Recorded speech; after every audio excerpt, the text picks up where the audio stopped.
6:07, Nashville's Morning News on Super Talk 99.7 WTN. Good morning to your friends. Welcome on in. It is going to be a hot one. Feels like 100 degrees.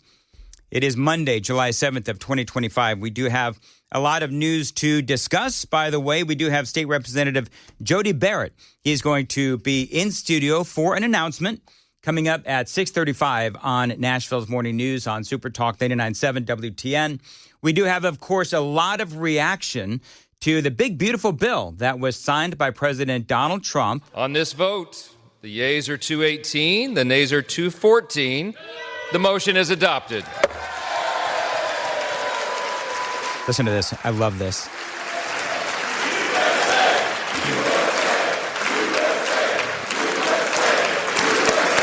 It was passed early Thursday morning, the third, a full day before the deadline of July 4th, Donald Trump's deadline. There was a lot of drama, though, as you no doubt know. It looks like, first, it looked like they did not have the votes. They sent everyone home. Then they all had to come back, and it was back and forth. There was a lot of debate. There was a lot of arm twisting. Apparently, there was a lot of threats as well. But finally, the big, beautiful bill, it was passed, warts and all. Trump gave quite the victory speech after the signing. Hours ago when Congress passed the one big, beautiful bill to make America great again. Right? And in the last election, the people gave us a historic mandate to cut taxes, raise take-home pay, bring back jobs, stop the invasion, that horrible invasion. So we all know what's in it. We have been talking about this ad nauseum for a long time. Tax cuts, extending them and making them permanent. Child tax credits rising to $2,200 per child. No taxes on tips, no taxes on overtime, allowing senior citizens a tax deduction worth thousands. Auto loan interest deduction for cars made in America. It goes on. There is a lot for the American people in, as Donald Trump says, and many people have been calling this the big, beautiful bill. Of course, one of the biggest issues that is taken care of in this bill, I love this part, is taking care of the illegal immigration issues. That is obviously a big deal. And I have another hat back there. It says, Donald Trump was right about everything. And I said, no. That sounds a little too conceited, but it happens to be true, I must say. Always so modest, that Donald Trump. So clearly the president is on a roll. We've been talking about that. Nobody can deny how well the president has been doing here in the first 6 months or so of his second administration. Now, how good has he been? Well, Congressman Andy Ogles has asked the Department of the Interior to look into adding Donald Trump to Mount Rushmore, like now. So that is the Daily Dan poll. Go to YouTube, watch us, like and subscribe, and give the host a thumbs up if you would. And tell us whether or not you believe that Donald Trump belongs on Mount Rushmore right now. Now, my official talk show host answer is, maybe later, not now, maybe later. But you've got three choices.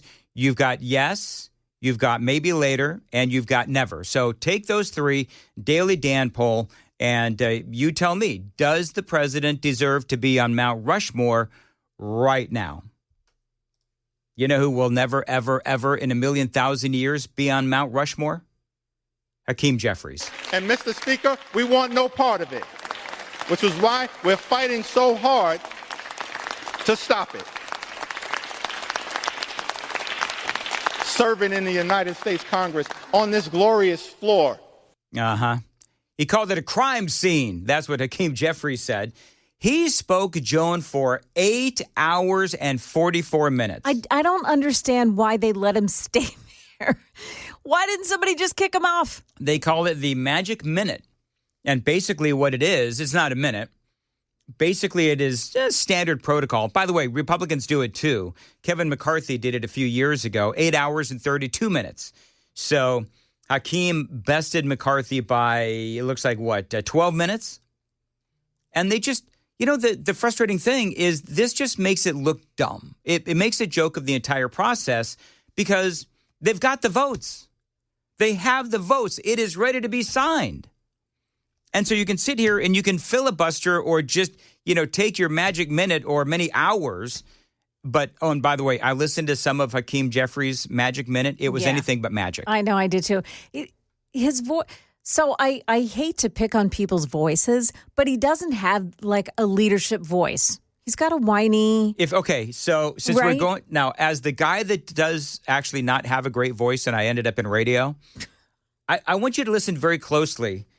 Since we're going to do this, I want you to listen to Hakeem Jeffries, and you tell me what you hear about his voice. And Mr. Speaker, we want no part of it, which is why we're fighting so hard to stop it.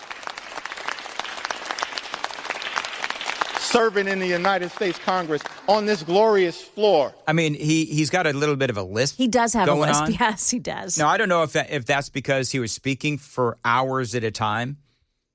But, yeah, he doesn't – not only does he not have the commanding presence of a Barack Obama, hated, of course, Barack Obama and his policies, but the dude could speak.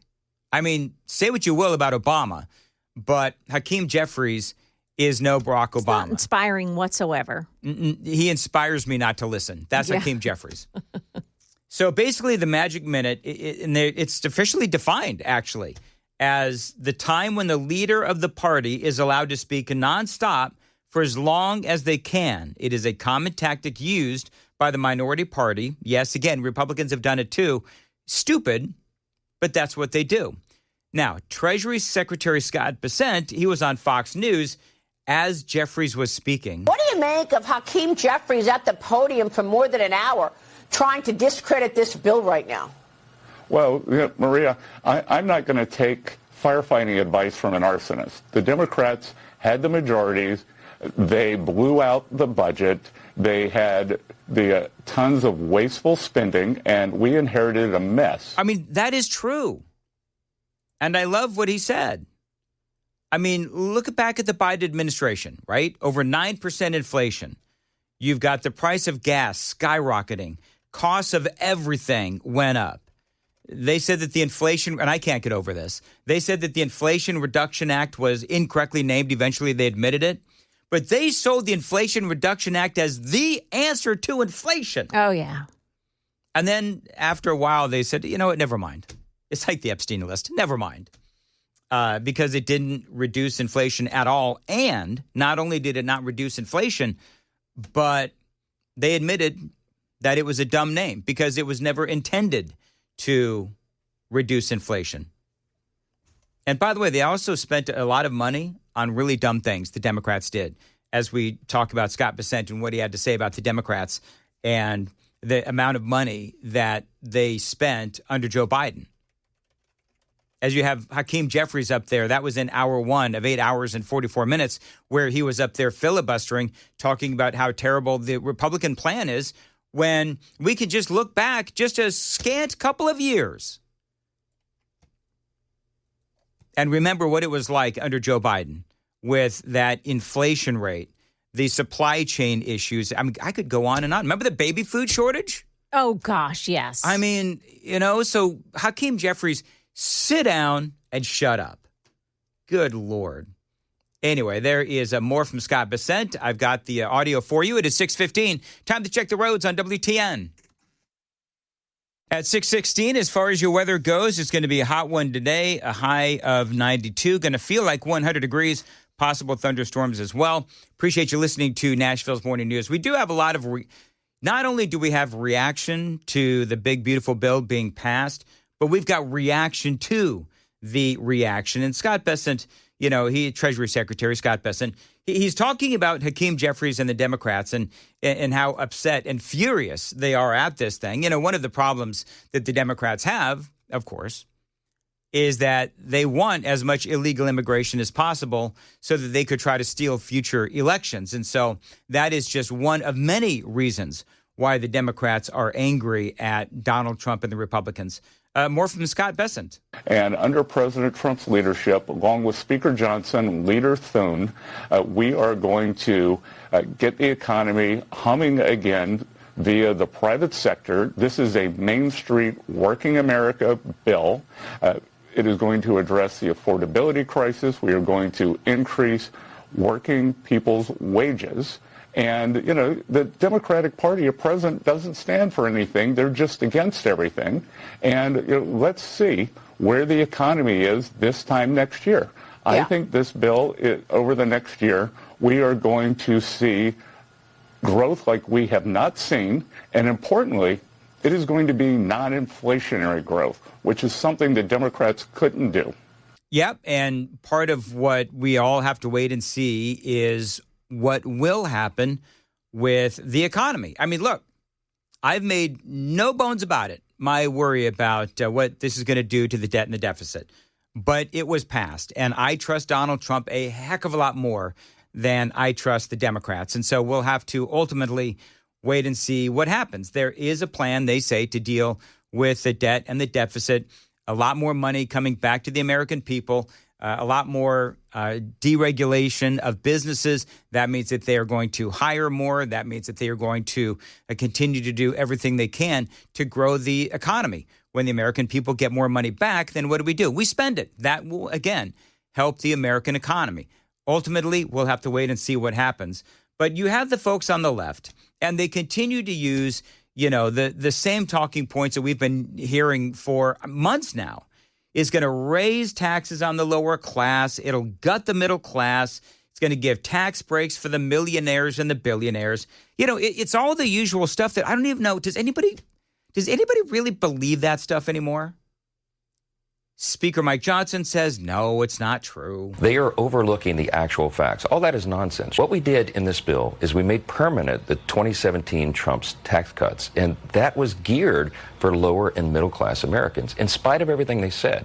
The bottom 20% of earners saw their lowest federal tax rate in 40 years. Now we're building upon that. We just made that permanent, and we're building upon it because now we've cut tax on overtime and tips and had more tax relief for seniors. And we're giving everybody a tax cut, and that's going to help the economy. It's going to be jet fuel. Small business owners, entrepreneurs, risk takers, the people that provide the jobs, manufacturers, farmers get assistance here, and that will lift the economy. The Council of Joint Economic Advisors is expecting a 3% growth rate in the economy. That will be incredible. They're expecting 4 million additional jobs to be added.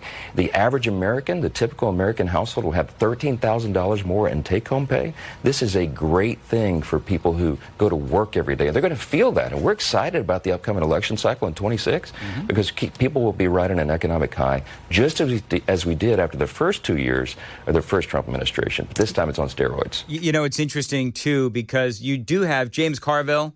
Now, we've all laughed at James Carville many, many times because it is clear that old James has seen better days.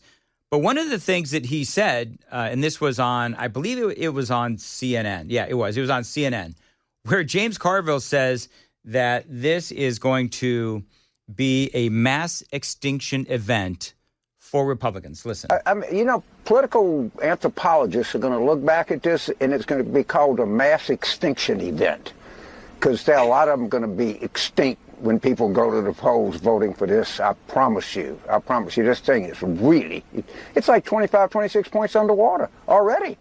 And we hadn't even started our education program.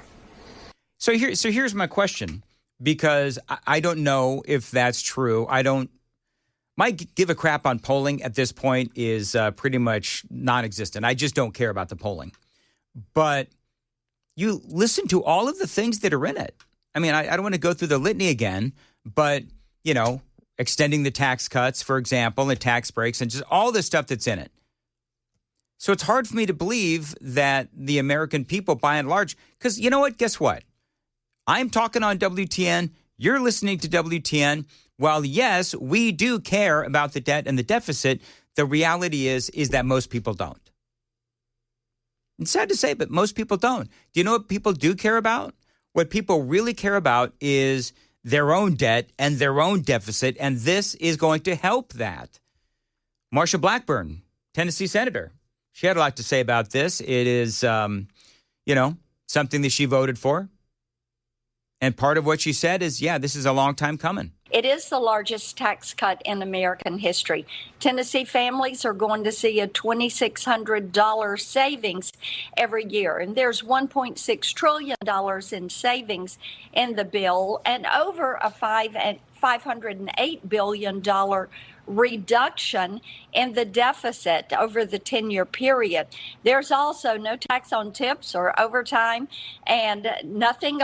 You've got that bonus for seniors, $6,000. So that removes tax from Social Security. And that's something I have worked on achieving for years. But President Trump has stood by the promises he's made. All right. So there you go. A lot of people for this bill within the Republican Party. We'll have to see if it does turn out to be a mass extinction event, which is what James Carville says it is going to be for the Republicans. And by the way, yes, I do know that Elon Musk has come out with an idea for another political party. We will talk about that at some point this morning. It is 6:23 on Nashville's Morning News on Super Talk 99.7.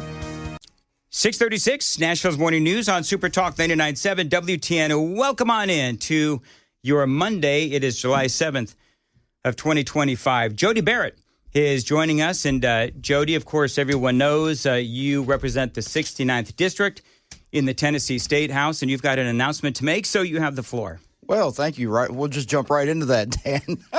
I did the same thing to Andy Ogles. He never forgave me. Oh, well, hey, look, I like it. Let's just get right to the point. It's like, thanks for coming in. What's your announcement? Go. Well, I am here to announce to your listeners and all of Middle Tennessee that I will be running for the Tennessee 7th Congressional District. Okay, so you want to replace Mark Green? I do want to replace Mark Green, yes, sir. So are you sure you want to do it? By the way, I said the same thing to Mark Green many years ago. Yes. Are you sure you want to do this? I'm absolutely sure I don't, actually, if I'm being 100% honest.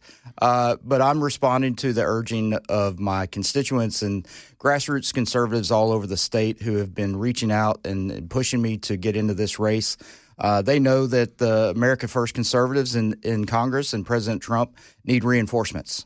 And we need to fill this seat as quickly as possible. So relatively speaking, there's guys that have been in the state legislature for years. You started in 2022? I did 3 years now. This is just finished my third session, which I think have gone like dog years. So it feels like I've been there for 20. Wait till if you get to Congress. That's right. I mean, goodness gracious. But you want to make a difference, and you want to go and try your hand at Washington, D.C. Do you have any worries about going to Washington, D.C. and just jumping in all of that dysfunction? Sure. Well, I mean, look, I talked to Dr. Green about this. Before I made my decision, I reached out and got some advice from him and asked him about it. And he said, look, unless you just have a burning desire to do this, to go to Congress and be in the middle of that mess up there, I would encourage you not to do it. But because he said it, and I'll quote him, the job sucks. And I understand that going in. But there's a big difference between Nashville and D.C. and what's going on there versus here. And with the supermajority here, it's difficult for conservatives. We have 75 members of the state house.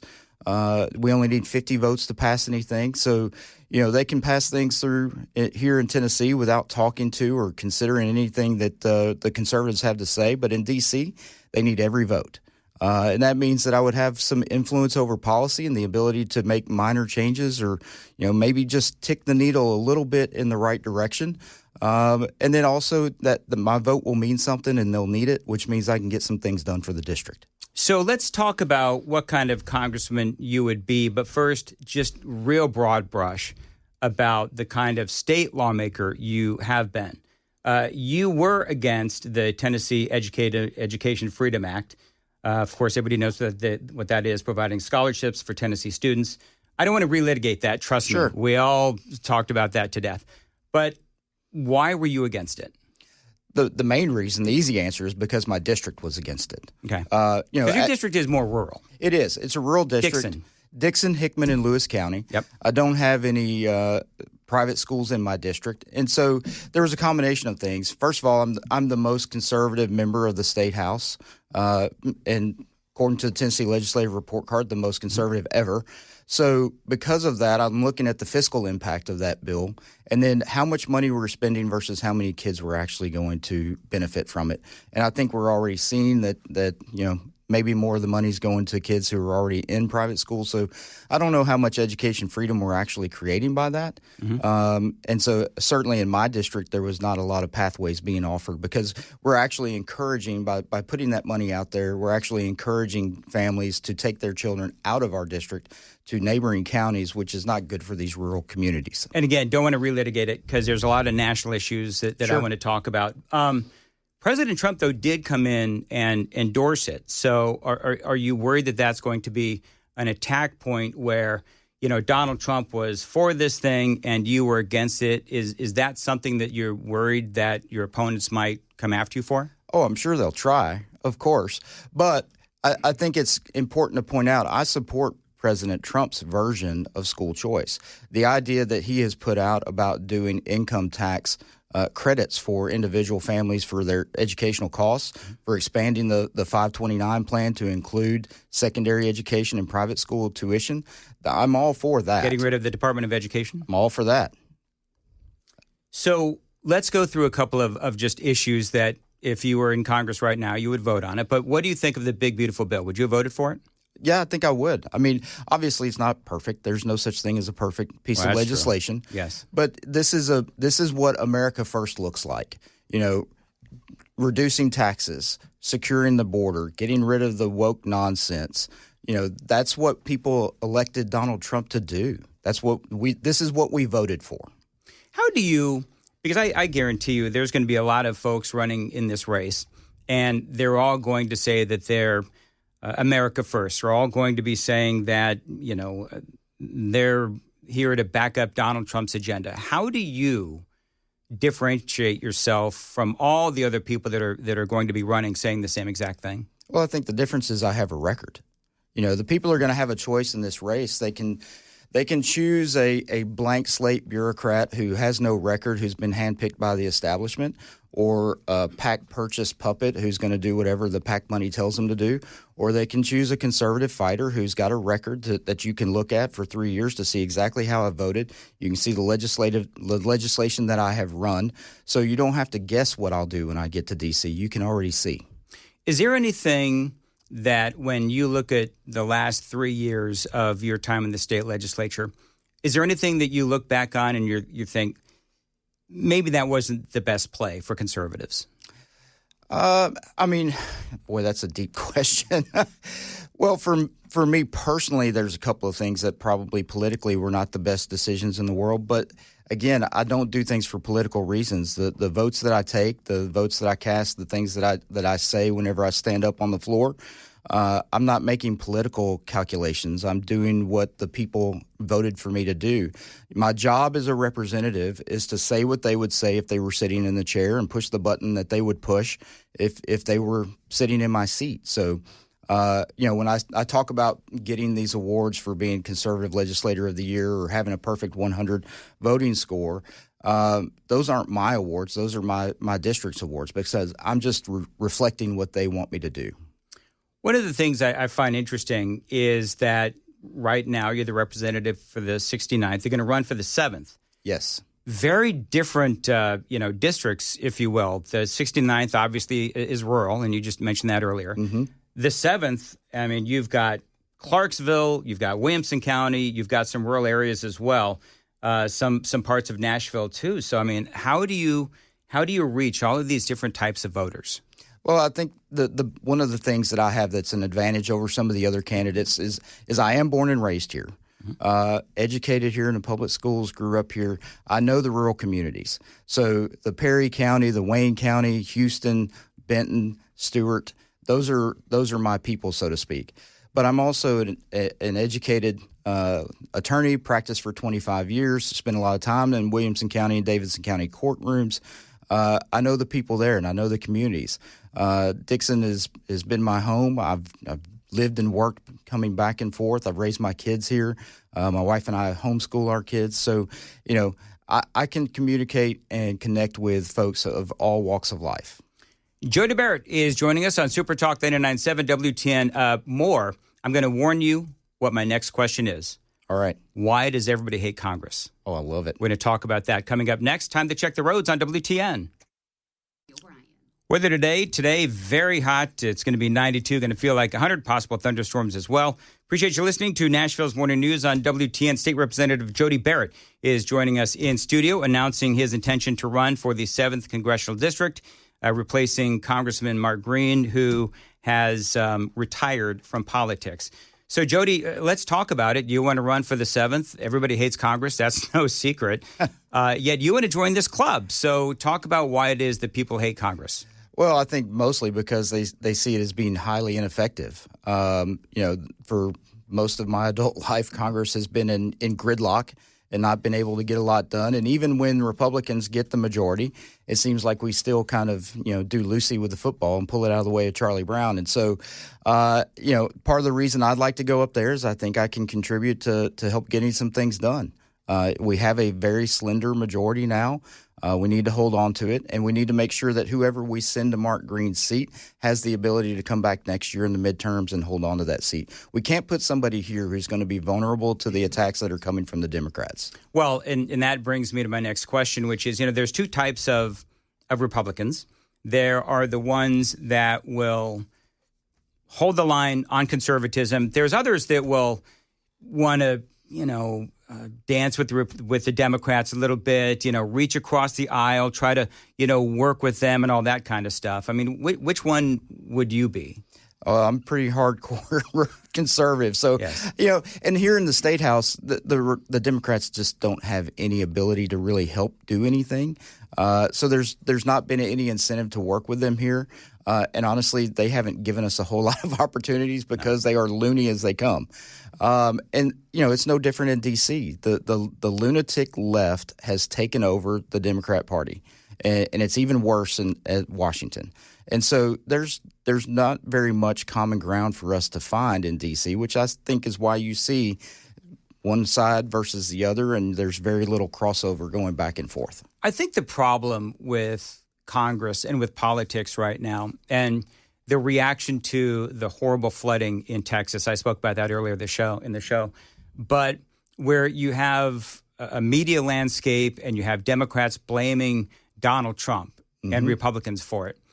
And I think that part of the reason why people hate Congress is because of the way that, I'll be partisan here. It's fine. The Democrats react to Republicans and conservatives. So just for me, as a guy listening to you making your announcement, I don't like to hear people saying, oh, I'll reach across the aisle. Right. When you reach across the aisle to a party that thinks you're Hitler and a bunch of Nazis, I don't know how that's going to help. I think that part of what we need to do is everything we can to hold the line of conservatism. Do you disagree with Donald Trump on anything? I'm sure there are going to be minor issues, but for the most part, everything that Donald Trump has done since he's been in office from 2016, I couldn't be happier about. Starting with the Supreme Court picks, going all the way forward to foreign policy and the way he's handled some of these folks. You mentioned not reaching across the aisle. Same thing with Iran. You can't reach across the aisle with Iran, people that want to kill you and want to see you burn. So he's done exactly what I would do. He's punched them in the mouth. And it's the same thing for the Democrats. You talk about the reason why people don't like Congress. It's because they run to the television as quickly as they can, get in front of a camera, just like Justin Jones does here, just to get their face on TV, to get some crazy quote out there so that they can get some media cycle coverage. So your campaign, tell me in 60 seconds, what is your elevator pitch to the people of the 7th? The elevator pitch is I'm born here, I'm raised here, I'm Tennessee tough, and I've got a record to prove it. I'm one of you, and I'm ready to go to D.C. and be your voice up there. Okay, that was only 20 seconds. So core issues. So, clearly you're tough on illegal immigration. You are very pro-2A. Yes. These are the things that I know about you. So talk about what committees you might want to be on. Talk about ultimately, I know you want to support Donald Trump and what he does. You're very fiscally conservative, and I love that. How concerned are you about the debt and the deficit? We just passed the big, beautiful bill. Yeah. You're like me. It's sort of like, I get why we did it, but man, I hate that debt and deficit. Yeah, it's a problem, and it's the millstone around our neck that will take us down if we don't do something about it. No doubt about it. But we didn't, Rome wasn't built in a day. We didn't build this debt with one bill or one piece of legislation, and we're not going to get ourselves out of it with one piece of legislation. It's going to take years and years of consistent conservative principles and sticking to that to make sure that we get out of this thing. So what committees would you like to be on? What would you like to focus on when you're in D.C.? So here in the state level, I really enjoyed serving on the Finance Committee. Okay. It has such a broad, coverage of all the departments of government. I would love to be able to do that in D.C., have the ability to touch a little bit of everything. I'm not trying to be the next Mark Green. The sequel's never as good as the original. So, yes. Homeland Security would be great, but that's not necessarily my area of expertise or background. So there are other things that I think I can offer and bring to the table with my business background, my education in law and my constitutional conservatism. So I think that Speaker Johnson will find plenty of spots that I think I can help out. What is your specialty in law? I'm a real estate attorney. Okay. But I do a lot of municipal work. So I've done industrial development board work, the Dixon Housing Authority. I've represented the school board, kind of a little bit of everything at the municipal level. Mm-hmm. Done some trial work along the way. I've been a public defender in the past. Mm-hmm. 27 years now, I think, or 26 years under my belt, you kind of get a broad spectrum of things that you get experience in. So what does the next, several months look like for you?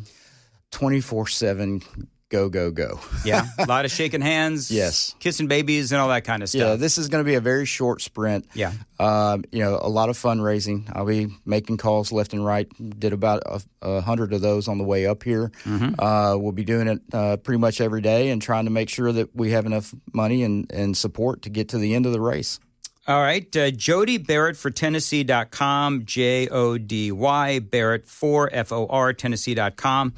Full slate, I'm assuming, of all of your legislative history and what you want to do in Washington, D.C. and policy and all that kind of stuff is on your website? Yes. All right. Very good. Jody, good luck. Thank you for coming in. And it's going to be a long, couple months for you? It'll be probably about 110 days probably. 110 days. Okay, good luck. And we chime in on occasion. We can call you and put you on the radio and talk about some of the issues that you'll be voting on. Anytime. All right, very good. Jody Barrett, thank you very much for joining us on Nashville's Morning News.